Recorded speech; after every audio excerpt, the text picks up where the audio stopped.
할렐루야. 예, 오늘 함께 하신 여러분들을 주님의 이름으로 축복합니다. 많은 분들이 듣고 싶어 하는 이야기, 또 들으면 좋아하는 이야기 중에 하나가 젊어 보인다라는 이야기가 아닐까 생각을 해봅니다. 한번 시험을 해볼까요? 우리 좌우에 계신 분들한테 한번 이렇게 말씀해 보세요. 집사님, 권사님, 오늘따라 왜 이렇게 젊어 보이세요? 이렇게 한번 말씀해 보시기 바라죠.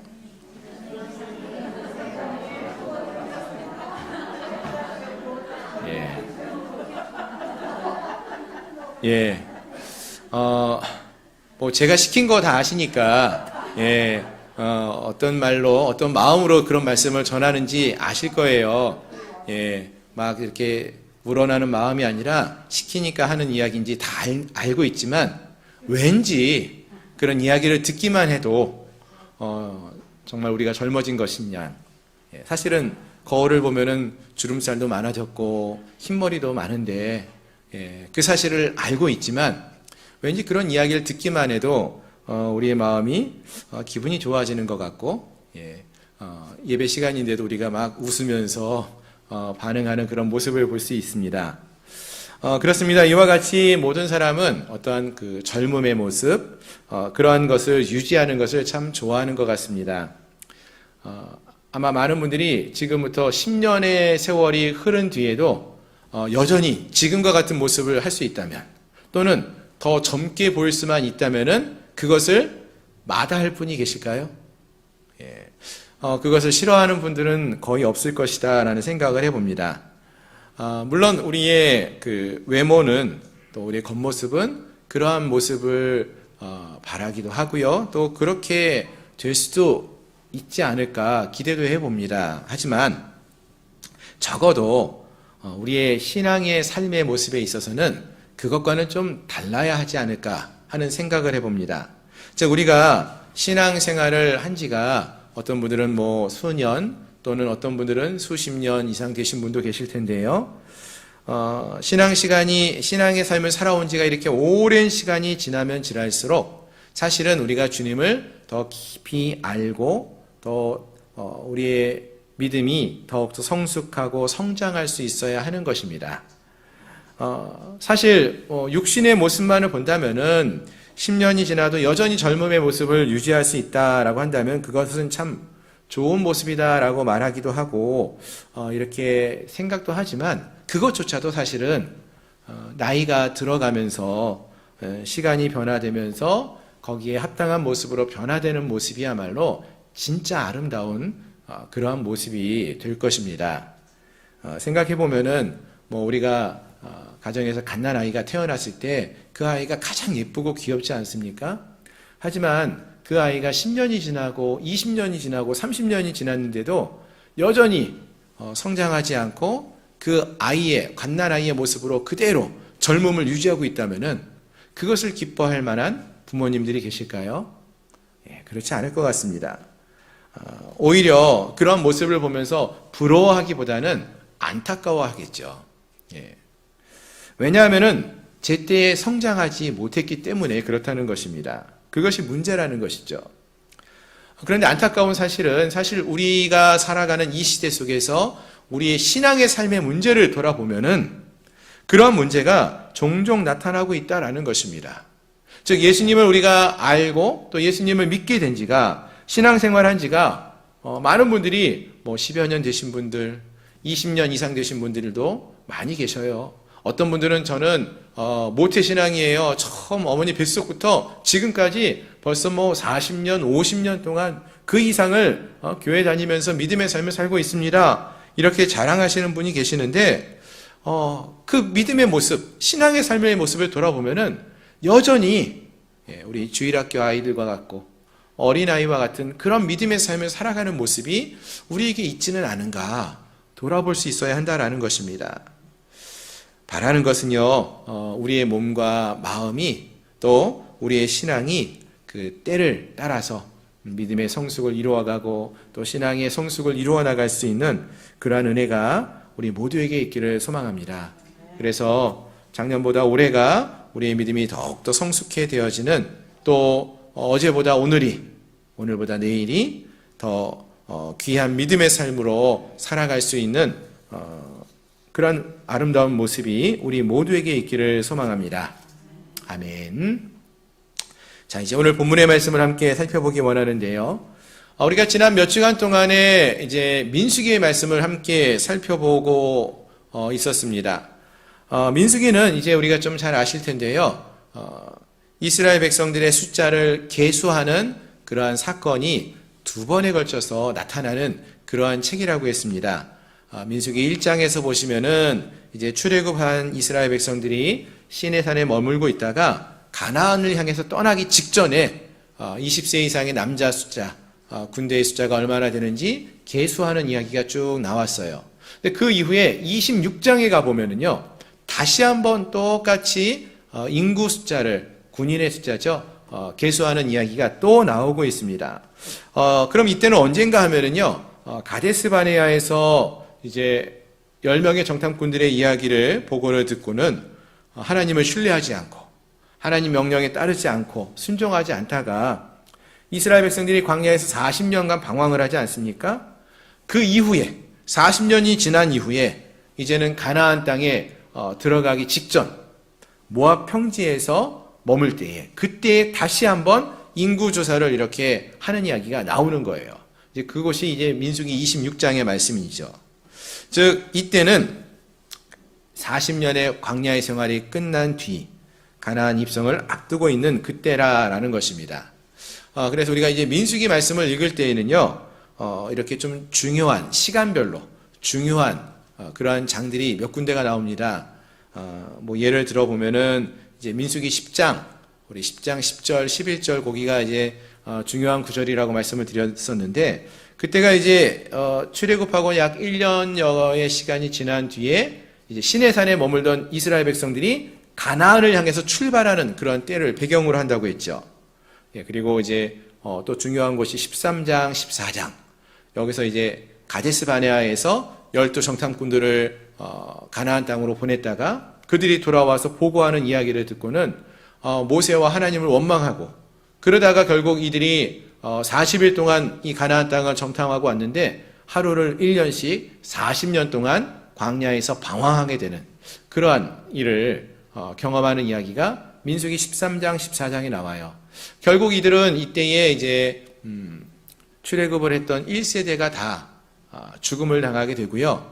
광야의 40년 기간 동안에 다 죽음을 당하게 되고 새로운 세대가 이후에 가나안 땅에 들어갈 것이다 라는 그런 이야기를 듣게 되어집니다.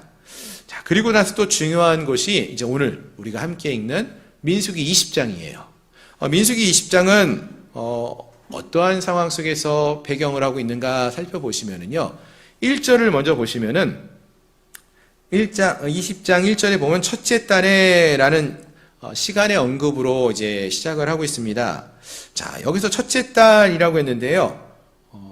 근데 중요한 것은 이게 몇 년, 언제 첫째 딸인지는 나오고 있지 않지 않습니까? 이게 언제쯤인지 정확하게 이 말씀만을 통해서는 알 수가 없어요. 자, 근데 이 첫째 딸이 언제인가 조금 구체화 시켜서 살펴보면은 1절에서 이 첫째 딸에 있었던 일 중에 하나가 모세의 누이였던 미리암이 죽었다라고 했어요. 미리암이 죽은 달, 그 해의 첫째 딸이었습니다. 그리고 또 같은 장인 민수기 20장 22절 이하, 26절에서 보시면은 이번에 모세의 형이었던 아론의 죽음의 이야기가 나와요. 아론이 죽었다라고 이렇게 나옵니다. 역시 이제 가나안 땅에 들어가지 못하고 호르산 위에서 죽음을 당하게 됩니다. 그런데 이 아론의 죽음의 이야기는요, 민수기 이제 33장에 가보시면 이제 출애굽한 여정, 이스라엘 백성들이 어떻게 출애굽을 해서 여정을 지나왔는가 이걸 기록해 놓은 것이 있는데 거기 보면은 아론이 바로 123세에 죽었다 이렇게 말을 해주면서 그때가 이스라엘 자손들이 애굽에서 출애굽을 한 지 40년째 5월이 되던 해 이렇게 말해주고 있어요. 자, 그러니까 민수기 20장에 나오는 아론의 죽음은 이스라엘 백성들이 광야에서 40년 방황을 한, 그러니까 출애굽하고 40년 지난 5월에 있었던 일이라는 것이죠. 그럼 그 같은 장의 1절에 나오는 미리암이 죽은 그 달은 언제입니까? 출애굽하고 40년째 된 날에 첫째 달에 있었던 사건이라고 볼 수 있다라는 것이죠. 예. 무슨 말인지 좀 아시겠습니까, 여러분? 자, 정리해 보면은요, 민수기는요, 이래요. 1장부터 10장까지는 이제 출애굽을 하고 이제 1년 정도 됐을 때, 시내산에서 1년 정도 머물거든요. 그때, 1년이 지난 그때를 배경으로 하고 있습니다. 그리고 이제 10장부터 19장까지는 출애굽하고 1년이 지난 그 시점에서 시내산을 떠나서 가나안을 향해서 갑니다. 하지만 중간에 가데스 바네아에서 하나님 원망하다가 40년 동안 이스라엘 백성들이 광야에서 방황을 하게 되지 않습니까? 그 40년의 기간을 기록해 놓은 거예요. 정확하게 말씀을 드리면은 출애굽하고 2년째부터 40년째까지 한 39년의 이야기를 이 민수기 11장부터 19장까지에 쭉 기록해 놓은 것입니다. 뭐 다 기록은 못했겠죠. 중요한 사건 몇 가지, 주로 하나님을 원망하는 이야기들이 가득 채워져 있죠. 그리고 하나님이 어떻게 이 이스라엘 백성들을 이끌어 가시는지에 관한 이야기도 나옵니다. 자, 그리고 나서 이제 민수기 20장부터는 그럼 어떤 내용이냐? 바로 이 광야에서 40년간 생활할 거라고 했는데 이 40년이 지난 그 첫째 달부터 이 마지막 40년째 이야기를 다루고 있는 거예요. 그래서 이 민수기 20장부터 마지막 장까지는 가나안의 입성을 앞두고 있는 그 상황을 마지막 광야에서의 40년째 그 기간의 내용을 다루고 있다라는 것입니다. 그래서 아직 가나안 땅에 들어가지는 못한 그러나 마지막 40년째의 상황을 배경으로 하고 있는 이야기가 바로 이 민수기 20장부터 마지막 장까지 이야기입니다. 좀 쉽게 설명하면 이런 거예요. 여러분 드라마나 영화 같은 데 보면은 처음에 주인공이 나이가 든 젊은 그런 주인공이 나오는 게 아니라 초반에 뭐 드라마 1부, 2부에서는 어린아이들, 어린 탤런트들이 주인공 역할을 하는 경우 있잖아요. 아역 스타 있지 않습니까? 그런 아역들이 어렸을 때 이 주인공이 어떻게 살았는지 막 이야기를 보여줘요. 그리고 한 2부쯤 가다 보면은 장면이 어린아이 갑자기 한 10년이 확 뛰어가지고 성인으로 변화되어 있는 모습을 볼 수 있지 않습니까? 그리고 나서 이야기가 또 흘러가잖아요. 딱 그런 모습을 생각하시면 돼요. 그래서 이 민수기 20장에서는 지금 40년 전에 있었던 이야기에서 갑자기 시간이 확 뛰어서 40년째 되는 출애굽하고 40년째 되는 그 상황으로 이야기가 쭉 흘러온 것이다. 이렇게 보시면 된다라는 것입니다. 그래서 이 민수기 20장부터의 이야기는 민수기의 2부 또는 후반부의 이야기다. 이렇게 보시면 될 것 같습니다. 그래서 지금부터 나오는 이야기는 광야에서 40년간을 보낸 이후에 이스라엘 백성들이 어떻게 되었는지 그 이야기를 말해주고 있다는 것입니다. 자, 그러면 그 민수기 2부의 처음 시작을 알리는 이 민수기 20장의 초반부에는 오늘 본문에서는 어떤 내용을 주로 말해주고 있었습니까? 자, 1절을 보시면은요, 이스라엘 백성들이 신광야의 가데스에 머물더니 바로 이 12정탐꾼들을 보냈던 가데스 바네아에 다시 왔다는 거예요. 40년 만에. 근데 그곳에 왔는데 거기서 어떤 일이 벌어집니까? 미리암이 죽었다라는 이야기가 나타나고 있어요. 처음 2부가 시작됐는데 미리암이 죽었어요. 그리고 20장 앞에서도 말씀드렸지만 뒤쪽에서는 아론도 20장 26절에 보니까 아론도 죽었대요. 또 이 민수기 20장 말씀 우리가 읽어보셔서 아시지만 여기 이제 무리바 사건이 나오는데 이 무리바 사건 때문에 모세도 아론과 함께 가나안 땅에 들어가지 못한다라고 말씀하셔요. 무슨 말이에요? 들어가지 못하는 거는 결국 이 땅에서 죽는다라는 얘기예요. 모세도 죽어요. 자, 그리고 3절에 보시면은요, 백성들이 모세와 다투어 말하여 이르되 우리 형제들이 여호와 앞에서 죽을 때에 우리도 죽었더라면 좋을 뻔하였도다. 물론 이 사건은 이제 그 40년 중간에 있었던 그 반역하는 이야기 때문에 죽었던 그러한 사건을 배경으로 하지만 어쨌든 이스라엘 백성들이 40년간 광야에서 죽어왔다라는 이야기를 강조해주고 있습니다.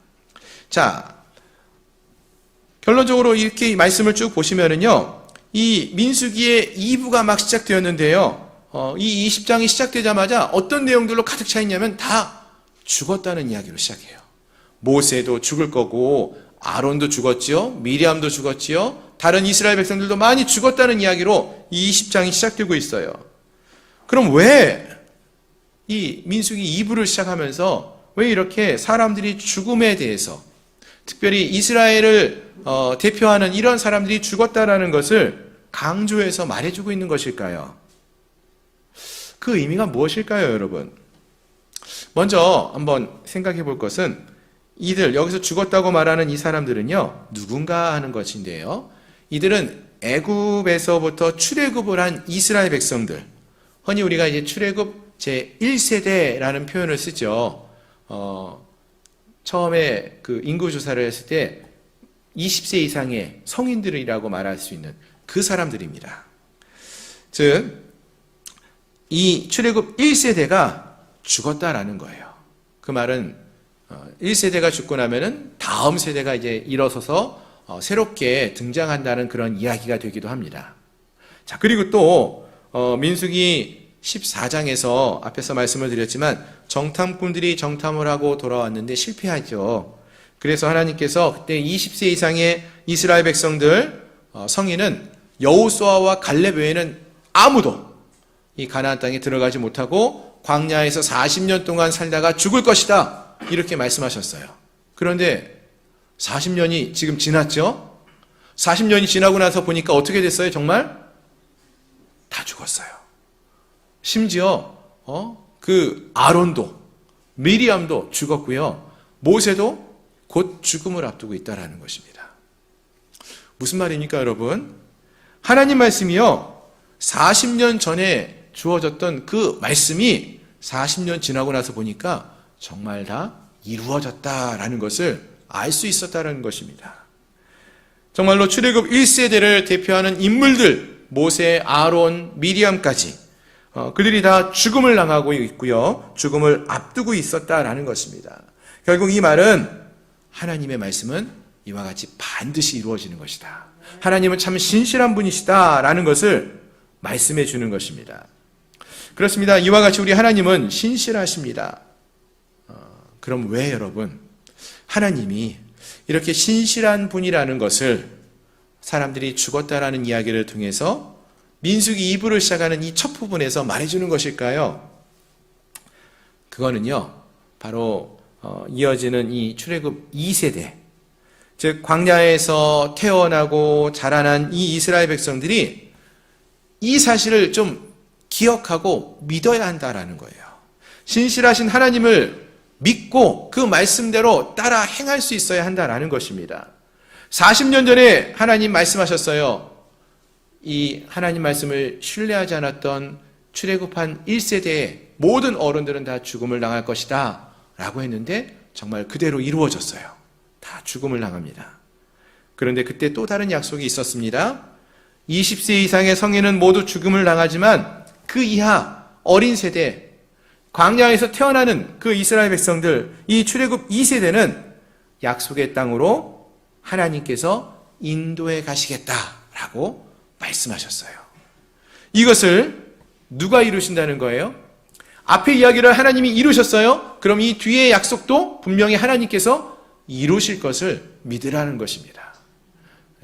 안타까운 소식이지만 아론과 미리암이 죽고 모세도 곧 죽을 것이지만 또 출애굽한 1세대가 다 죽음을 당할 것이지만 그 이후에 새롭게 일어나는 이 세대에게 확신을 주시는 거죠. 하나님의 말씀은 이와 같이 반드시 이루어질 것이다. 그러니 이 하나님의 말씀을 믿고 따르라. 출애굽 1세대처럼 믿지 않고 신뢰하지 않고 불순종하는 것이 아니라 말씀에 따라서 순종하며 하나님이 우리의 삶을 이끌어 가실 것을 믿고 따르라 라는 것을 말해준다는 것입니다. 마찬가지입니다. 오늘 이 말씀을 듣고 있는 우리에게도 동일한 위로와 격려의 말씀으로 또 권면의 말씀으로 우리가 들을 수 있기를 소망합니다. 즉 우리 하나님은 이와 같이 신실하신 하나님이세요. 우리에게 주시는 하나님의 약속의 말씀을 분명히 이루시는 그러한 하나님이 되신다는 것을 우리가 믿어야 한다는 것입니다. 오늘 함께한 우리 모두가 우리 하나님이 이와 같이 신실하신 하나님이심을 믿고 그분의 약속의 말씀을 기억하며 따르는, 순종하며 삶을 살아가는 그러한 주의 백성들이 될 수 있기를 소망합니다. 아멘. 자, 계속해서 본문을 좀 더 보시면은요, 이와 같이 우리 하나님은 신실하신 하나님이십니다. 말씀하신 것을 반드시 모든 것을 이루시는 그러한 분이십니다. 우리는 잘 알고 있어요. 하나님께서 이 이스라엘 백성들 출애굽 1세대가 광야에서 모두 죽음을 당하게 하셨고요. 그 2세대는 정말로 주님 말씀처럼 또 가나안 땅까지 이끌어 가시는 그 모습도 이루셨다는 사실을 너무나 잘 알고 있죠. 자, 이와 같이 하나님은 참 신실한 분이심을 우리는 너무나 잘 알고 있습니다. 자, 그러면은 그러한 하나님을 믿고 따라야 할 이 이스라엘 백성들은 어떠한 모습을 보이고 있을까요? 여러분, 2절 이하에 나오는 말씀을 한번 보시면 좋겠는데요. 2절 말씀 우리 한번 같이 한번 읽어볼까요? 시작.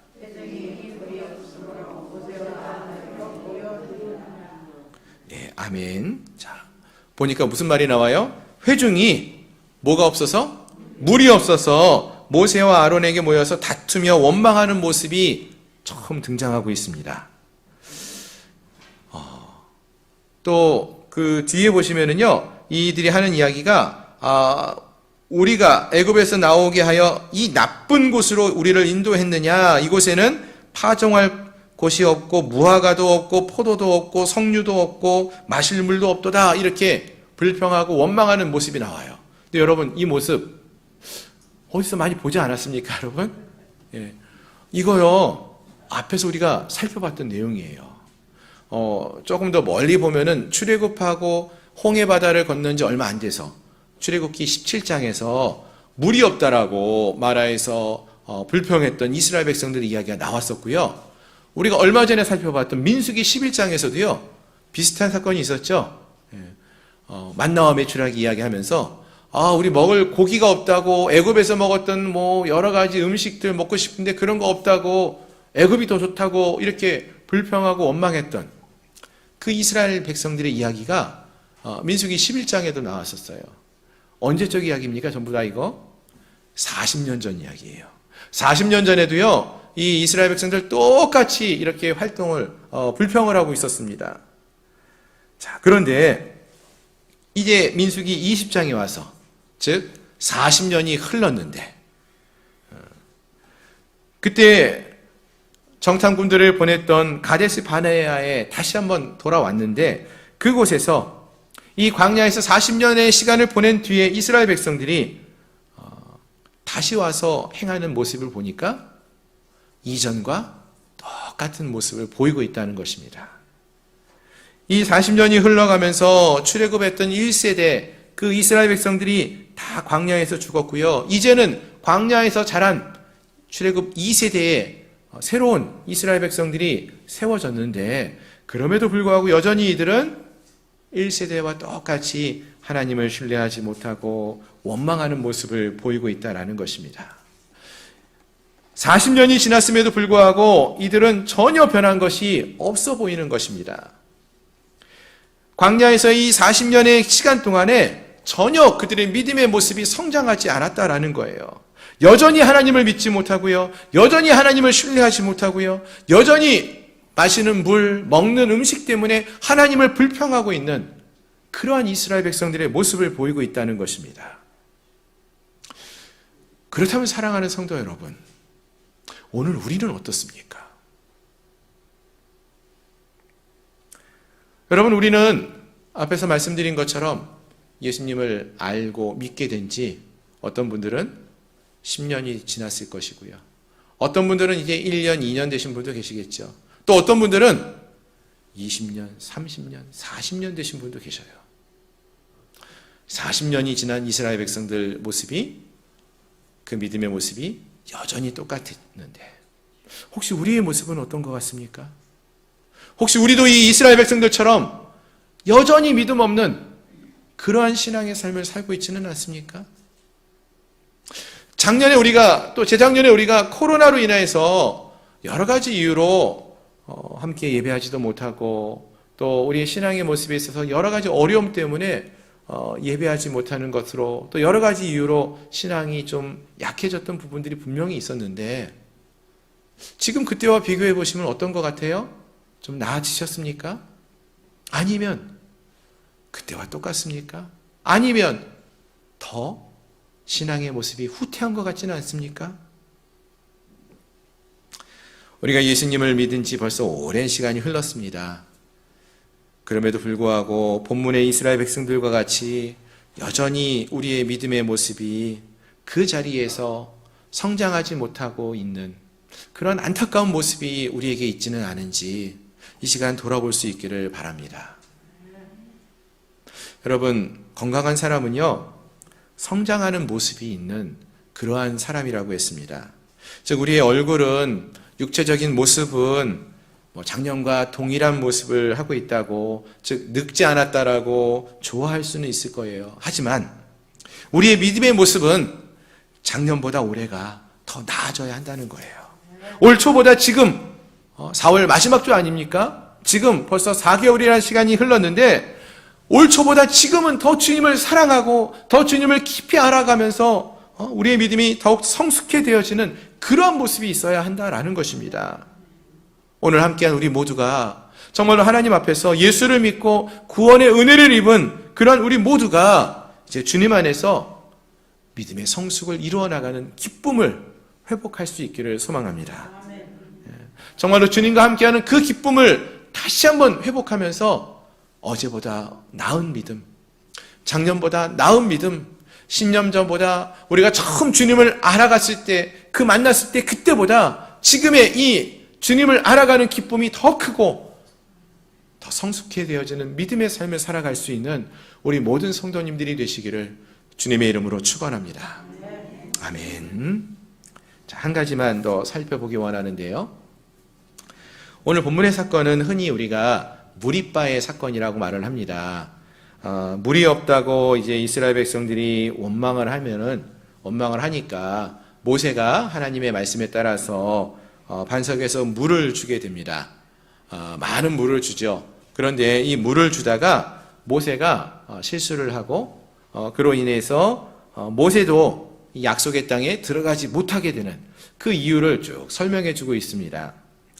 사실 언뜻 이 말씀을 읽다가 보면은요, 참 모세가 억울하고 참 안타깝다 이런 생각이 들어요. 사실 원망은 누가 한 거예요? 이스라엘 백성들이 원망하고 있지 않습니까? 근데 왜 모세까지 물까지 그들에게 내어줬는데 왜 이 모세까지도 가나안 땅에 들어가지 못하는 것일까? 이런 생각이 들기도 한다는 것이죠. 자, 하지만 본문을 좀 더 자세히 보시면은요, 모세가 가나안 땅에 들어가지 못하게 된 것은 모세가 하나님의 말씀대로 그대로 행하지 않았기 때문이에요. 과도한 말과 행위를 행했기 때문에 그러하다는 것입니다. 즉, 하나님께서는 모세에게 뭐라고 말씀하셨는가 하면은 반석에게 명령하여 물을 내라 이렇게 말씀하셔요. 말로 명령해서 물을 내라 하면은 하나님이 그 일을 행하신다는 것이죠. 그런데 모세는 어떻게 하냐면은 회중을 향해서 이렇게 말합니다. 반역한 너희여, 우리가 너희를 위하여 이 반석에서 물을 내리라. 무슨 말이에요? 하나님이 하는 게 아니라 마치 자기가 하는 것처럼 막 지금 흥분해 있는 모습을 보이죠. 또 하나님은 분명히 반석에게 명령하라고 했는데 지팡이로 반석을 2번 쳤어요. 지금 마치 내가 내 능력으로 무엇인가를 이루고 있는 것처럼 보인다는 것입니다. 이런 모습을 근데 성경은 뭐라고 말하고 있는가 보니까 하나님의 거룩함을 드러내지 못한 것이다 라고 이렇게 말합니다. 여러분 12절 말씀을 다시 한번 보시면 좋겠는데요. 본문 12절 13절 보니까 이렇게 말합니다. 여호와께서 모세와 아론에게 이르시되 너희가 나를 믿지 아니하고 이스라엘 자손의 목전에서 내 거룩함을 나타내지 아니한 고로 너희는 이 회중을 내가 그들에게 준 땅으로 인도하여 드리지 못하리라 하시니라. 이스라엘 자손이 여호와와 다투었으므로 이를 무리라 하니라. 여호와께서 그들 중에서 그 거룩함을 나타내셨더라. 아멘. 자, 여기 보시면은요, 거룩함이 두 번 반복해서 나오죠. 모세와 아론은 하나님 앞에서 또 이스라엘 자손의 목전에서 하나님의 거룩함을 나타내지 못했다라고 말하고요. 여호와께서는 그들 중에서 그 거룩함을 나타내셨다라고 말을 해요. 여기 나오는 내용들을 좀 정리해서 보시면은 모세와 아론은 하나님을 믿지 않고 행함으로써 거룩함을 나타내지 않았다라고 말을 했고요. 하나님은 이스라엘 백성들을 말씀하신 대로 그대로 이끌어 오셔서 그분의 거룩함을 나타내셨다라고 이렇게 말씀해 주신다는 것입니다. 즉 여기서 말하고 있는 이 거룩함이란 그럼 무엇을 의미하느냐? 이 거룩함은요, 하나님의 말씀이 드러나는 것, 이루어지는 것. 즉 말씀대로 행하는 삶을 사느냐 아니냐, 이것과 연관되어 나타난다는 것입니다. 우리가 흔히 거룩하다 그러면은 목소리가 막 이렇게 쉬어서 거룩하고 뭐 이렇게 목소리나 겉으로 드러나는 모습만을 어떠한 거룩함과 관련해서 우리가 많이 생각을 하는데, 성경은 그것을 말하는 게 아니라 무엇을 말합니까? 하나님 말씀대로 살아가는 것, 그것을 거룩한 것이다 라고 말한다는 거예요. 원래 이 거룩하다는 것은 어떤 뜻이냐면요, 구별되다라는 뜻이 있어요. 구별되는 삶. 구별되는 게 거룩한 삶을 사는 거예요. 근데 그냥 구별되는 거, 세상에서 이 사람이 예수님 믿는 사람이라는 걸 딱 보면 구별돼서 알 수 있는 그런 삶을 살아가는 것이 거룩한 삶을 살아가는 것인데, 세상 속에서 내 뜻대로 내 마음대로 살아가는 돈키호테처럼 살아가는 그러한 사람을 보면서 우리가 거룩합니다 이렇게 말하지 않습니다. 망난이라고 말할 수 있겠죠. 오히려. 그럼 어떤 사람이 거룩한 삶을 살아가는 거룩한 주의 백성이냐? 하나님의 말씀대로 순종하며 살아가는 자들. 내가 좀 피해를 보고 내가 좀 손해를 보더라도 말씀에 따라 순종하며 살려고 하는 그러한 모습을 보이는 자들, 그러한 자들을 거룩한 자들이다 라고 말한다는 것입니다. 우리가 하나님의 말씀을 기억하며 말씀대로 행하는 삶을 살 수 있어야 한다는 것입니다. 오늘 본문에서도 그것을 말해주는 것입니다. 본문을 보시면은 모세와 아론을 포함해서 모든 이스라엘 백성들은요, 40년 전이나 광야에 40년의 삶을 시간을 보낸 이후나 여전히 변하지 않고 믿음 없는 모습, 하나님 말씀을 믿지 않고 자기 소견에 옳은 대로 행하는 그러한 모습을 보이고 있다면은, 하나님은 하나님의 말씀을 그대로 지키며 약속을 이루어내시는 신실한 모습, 거룩한 모습을 나타내 보이고 있다라는 것입니다. 따라서 오늘 함께한 우리 모두가 이 사실을 기억하면서 우리도 하나님 안에서 거룩한 삶을 살 수 있어야 한다는 거예요. 어떻게 우리가 거룩한 삶을 살아갈 수 있습니까? 어떻게 우리가 이 세상에서 구별된 삶을 살 수 있습니까? 무조건 세상과 다른 선택을 하며 살아가는 것을 말하는 것이 아니라 순간순간마다 하나님의 말씀을 기억하며 하나님이 우리에게 뭐라고 말씀하셨는지, 하나님이 내가 무엇을 선택하며 살아가는 것을 기뻐하실 것인지 고민하면서 말씀에 따라서 순종하며 살아가는 삶. 원수를 사랑하라 그러면 사랑하면서, 또 은혜와 사랑을 흘려보내는 것이 하나님의 뜻이라면 그 말씀에 따라서 순종하며 살아가는 그러한 삶. 그것이 하나님이 말씀하시는 거룩한 삶을 살아가는 것, 하나님의 거룩함을 드러내는 삶이라는 것입니다. 그것을 오늘 우리 모두에게 하나님이 바라시는 모습일 것이고요, 또 우리가 그러한 삶을 살아갈 수 있는 은혜가 있기를 소망합니다. 아멘. 말씀을 정리하겠습니다. 누구에게나 인생의 끝이 나는 그러한 시점이 있습니다. 위대한 지도자였던 모세나 또 다른 출애굽의 지도자들, 아론과 미리암 같은 사람들, 또 출애굽을 함께 했던 출애굽 1세대의 20세 이상의 모든 성인들을, 그들도 광야에서 40년간 살다가요 어느 순간엔 다 죽음을 당하게 됩니다. 그들의 인생의 마지막을 겪게 되었습니다. 이와 같이 한 세대가 광야에서 살다가 죽음을 당하고요, 새로운 세대가 이제 세워져가는 그러한 이야기가 이제 오늘 이 민수기에서 다시 나타나고 있었습니다. 자, 그런데 이러한 광야의 시대는 그 자체로만 보아도요, 우리 하나님이 얼마나 그 말씀을 신실하게 잘 이루어 가셨는지를 보여주고 있었다라고 했습니다. 이스라엘 백성들이 하나님의 말씀대로 광야에서 살다가 죽어가는 그러한 모습을 보여줌으로써 하나님의 말씀이 얼마나 잘 이루어졌는지를 보여주었죠. 그리고 또 이 말씀들을 통해서 우리가 알 수 있었던 것은, 그럼에도 불구하고 이스라엘 백성들은 여전히 변하지 않고 완고한 모습을 보여주는 안타까운 모습도 있었다라고 했습니다. 그래서 우리가 바라는 것이 있다면은, 우리 모두가 이 완고한 이스라엘 백성들과 같은 삶을 살아가는 것이 아니라 하나님의 신실하심을 믿고 말씀에 따라서 순종하는 삶을 살기를 바란다라고 했습니다. 어떻게 우리가 그러한 믿음의 삶, 거룩한 삶을 살 수 있다라고 했습니까? 이런 생각을 해봤어요. 사실 오늘 이 말씀을 읽으면서요, 이 무리바에서 모세가 하나님 말씀대로 행하지 않고 자기를 드러내려고 하다가 결국에는 모세조차도 가나안 땅에 들어가지 못하지 않았습니까? 그런데요, 사실 모세가 또 아론이 이 사건이 이렇게 중요한, 자기의 인생을 변화시킬 수 있는 중요한 사건이 되었다라는 것을 미리 알았더라면, 무리바에서 하나님 말씀대로 행하지 않고 자기의 힘으로 무엇인가를 이루어 보려고 지팡이로 바위를 두들기면서 소리치는 그러한 행동을 했을까요? 아마도 그와 같은 행동을 하지는 않았을 것 같다라는 생각을 해봅니다. 그렇습니다. 마찬가지입니다, 여러분. 오늘 우리가 하루하루를 살아가요. 그렇죠? 예. 내일은 어떨 것 같습니까, 여러분? 여러분, 우리가 내일이 당연히 올 거라고 우리에게 생각하시죠? 예. 저도 그런 줄 알았는데요. 우리가 하루하루를 살아가는 것은 하나님의 은혜로 살아가는 것이고요.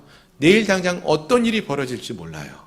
우리에게 주어진 이 하루를 우리가 그래서 온전히 하나님 앞에 헌신하며 살아갈 수 있는 그러한 모습이 필요하다는 것입니다. 즉, 오늘 하루, 우리가 하루를 살아가면서 하나님이 나에게 약속하신 말씀이 무엇인가를 기억하면서 내가 그 말씀대로 순종하며 살아야 되겠다. 이 하루를 믿음으로 삶을 살아야겠다라는 그러한 마음으로 말씀을 기억하고 말씀에 따라 순종하는 그러한 하루의 삶을 살 수 있어야 한다는 것입니다. 그렇게 했을 때 우리에게 매일 새로운 믿음의 삶을 우리가 살아갈 수 있는 것이고, 또 하루하루가 성숙한 믿음의 삶을 살아가는, 거룩한 주의 백성으로서의 삶을 살아가는 그러한 삶을 살 수 있는 것입니다. 바라는 것은 오늘 함께한 우리 모두가 우리에게 주어진 이 하루를 하나님을 기억하면서 하나님이 내게 말씀하신 그 약속의 말씀이 무엇인지를 기억하면서 그 말씀을 붙들고 우리에게 주어진 마지막 날로 이 하루를 믿음으로 살아갈 수 있는 그러한 우리 모두가 될 수 있기를 소망합니다. 그리고 또 우리에게 내일이 주어졌을 때는 그 내일이 주어지는 것이 당연한 것이 아니라 하나님의 은혜라는 사실을 기억하면서 그 내일은 또 하나님과 함께하며 믿음으로 살아갈 수 있는, 하나님 말씀에 순종하며 삶을 살아갈 수 있는 그러한 주의 백성들이 되시기를 소망합니다. 오늘 함께한 우리 모두가 이스라엘 백성들은 가데스 바네아에 40년 만에 다시 왔을 때 여전히 변하지 않는 그런 연약한 믿음의 삶을 보이면서 안타까운 모습의 삶을 살았지만, 오늘 함께한 우리 모두는 하루하루 삶을 살아갈 때에 하나님이 기뻐하시는 믿음의 삶을 살아갈 수 있는, 그래서 우리가 다시 한번 하나님 앞에 섰을 때에는 하나님께 잘하였다라고 칭찬도 받고, 또 하나님과 함께하는 그러한 복된 삶을 살아갈 수 있는 그러한 우리 모든 성도님들이 되시기를 주님의 이름으로 축원합니다. 아멘.